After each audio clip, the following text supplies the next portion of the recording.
साधु उपदेश काव्य के कवि काका हाथरसी का जन्म सन 1906 में हुआ था और उनका निधन 1995 में हुआ था। उनकी पत्र पत्रिकाएं यथा धर्मयुग, साप्ताहिक हिंदुस्तान, वीणा आदि रचनाएं प्रकाशित हुई है। इस काव्य में ढोंगी धूर्त बाबाओं की लीला का चित्रण किया गया है। समझूती। पहली पंक्ति। आइए प्रिय भक्तगण, उपदेश कुछ सुन लीजिए। पढ़ चुके हैं बहुत पोथी, आज कुछ गुन लीजिए। हाथ में हो गोमुखी, माला सदा हिलती रहे। नम्र ऊपर से बने, भीतर छुरी चलती रहे। ढोंगी साधु अपने भक्तों को उपदेश देते हुए कहते हैं कि आप लोगों ने यूं तो अनेक ग्रंथ और अनेक पुस्तकें पढ़ी होंगी, आज आप मेरे भी कुछ गुण ले लीजिए। आप अपने हाथ में हमेशा माला लेकर गोमुखी में उसे फिराते रहिए, ताकि लोगों को यह लगे कि आप ईश्वर के नाम का जप करते रहते हैं। इसके अलावा ऊपर से आप ऐसा दिखावा करते रहिए कि आप बहुत विनम्र है, लेकिन अंदर से आप छल कपट करने से मत चूकिए। दूसरी पंक्ति। नगर से बाहर बगीचे में बना ले झोंपड़ी, दीप जैसी देह चमके सीप जैसी खोपड़ी। तर्क करने के लिए आ जाए कोई सामने, खुल न जाए पोल इसे, वैसे लगे मत कांपने।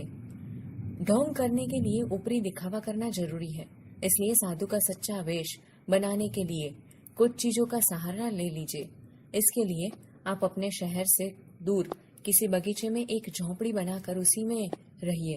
सच्चा साधु दिखाई देने के लिए मुंडन करा लीजिए, जिससे आपका सिर सीप की तरह चमकता रहे। यदि कोई व्यक्ति आपसे किसी विषय पर तर्क करे तो उससे डरकर भयभीत न हो। डरे नहीं कि आपकी पोल खुल जाएगी, बल्कि हिम्मत से काम ले और निडर बने रहे। तीसरी पंक्ति। जीव क्या है ब्रह्म क्या, तू कौन है मैं कौन हूँ, स्लेट पर लिख दो महोदय, आजकल मैं मौन हूँ।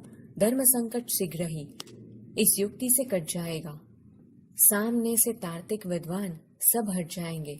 यदि कोई व्यक्ति आपसे यह तर्क करने लगे कि जीव क्या है, परमात्मा क्या है, आप कौन है मैं कौन हूँ, तो आप बिल्कुल मत घबराइए, कुछ मत बोलिए। केवल स्लेट पर यह लिखकर उसे दिखा दीजिए कि आजकल आपका मौन व्रत चल रहा है।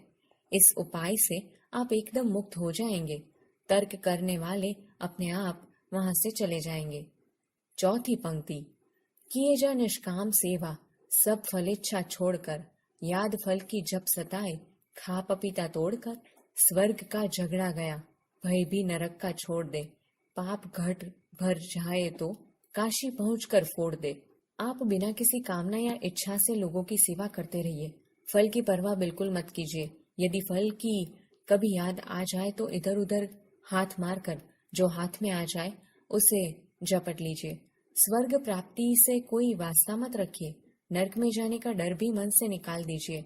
यदि आपके पापों का घड़ा भर जाए तो चिंता मत कीजिए, सीधे काशी चले जाइए। वहां आपके सारे पाप बिना साबुन के चुटकी बजाते धुल जाएंगे।